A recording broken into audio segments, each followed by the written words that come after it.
जनवरी जी पहिरीं तारीख़ ॾिसो कीअं झूलेलाल साईं पाण खे इशारा थो ॾे ऐं उन ॾींहुं ई चंड आहे त अचो सभई मिली करे झूलेलाल जा बहिराणा ठाहियूं ऐं मौजूं मचायूं, झूलेलाल खे मनायूं। आयो लाल सभई चओ झूलेलाल। जीअं त तव्हांखे कोचन मोरियानी भैया अजमेर जा जेके आहिनि उन्हनि तव्हांखे ॿुधायो कि 1 जनवरी ते ही पाण सिंधियुनि जो नयो साल कान्हे, पंहिंजो त नयो साल शुरू थींदो आहे जेठ में, जंहिंखे पाण चेटी चंड चवंदा आहियूं। असांजा आदरणीय मोदी जी स्वतंत्रता दिवस ते हमेशह चवंदा आहिनि हर घर तिरंगा। तीअं ई पाण सिंधी आहियूं ऐं तव्हां सभिनि सां इहा वेनिती आहे कि नए साल जे 1 तारीख़ ते इनखे बहिराणा दिवस करे मनायो। लाल जा पंजड़ा, लाल जूं ज्योतियूं, अचो त सभई मिली करे गॾिजी जगायूं, पंहिंजे इष्ट देव खे शान सां मनायूं। आयो आहे बहिराणनि जो ॾींहुं, छो न सभई मिली ख़ुशियूं मनायूं। सिंधी सारे जग जा हिक थी बियूं, पंहिंजी एकता जो प्रचार वधायूं। 1 जनवरी महीने जी विश्व बहिराणा दिवस मनायूं। हर घर, हर प्रांत, हर शहर में पंहिंजे लाल साईं जूं महिमा गायूं। देश विदेश जे हर कुंड में अची मिली करे बहिराणा सजायूं ऐं छेजूं पायूं।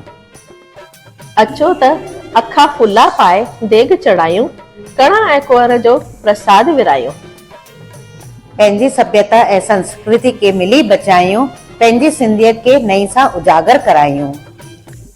फुल्को कोकी पूरी, लाल साईं कंदो सभिनी जी मुरादे पूरी। पिस्ता बादाम खाजा, लाल साईं असांजो राजा। मालपुरो हुजे या लोलो, लाल साईं असांजो भोलो। कटोरे में सीरो, लाल साईं असांजो हीरो। बहिराणे साहिब में आहे शक्ति, अचो मिली करे पाण सभु कयूं पंहिंजे लाल साईं जी भक्ति। बहिराणे जो मतिलबु इहो ई आहे जेको नदी में वहंदो अचे, ऐं राणे जो मतिलबु आहे असांजो झूलेलाल साईं। इन करे बहिराणो जेको हूंदो आहे उहो लाल साईं जो स्वरूप ई हूंदो आहे।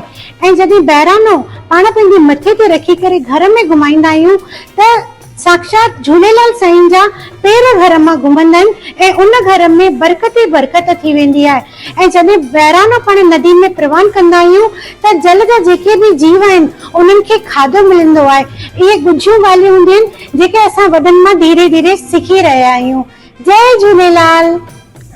जेको चवंदो झूलेलाल, ख़ुशि रहंदो सॼो साल। असांजी तव्हां सभिनि सां इहा ई वेनिती आहे कि नए साल जी 1 तारीख़ ते बहिराणा दिवस करे पाण सभिनि खे मनाइणो आहे, सभिनि देवी देवताउनि खे पूजणो आहे, पर सभिनि खां पहिरीं पाण खे पंहिंजे इष्ट देव झूलेलाल खे ज़रूरु यादि करणो आहे, उन्हनि खे ज़रूरु मनाइणो आहे।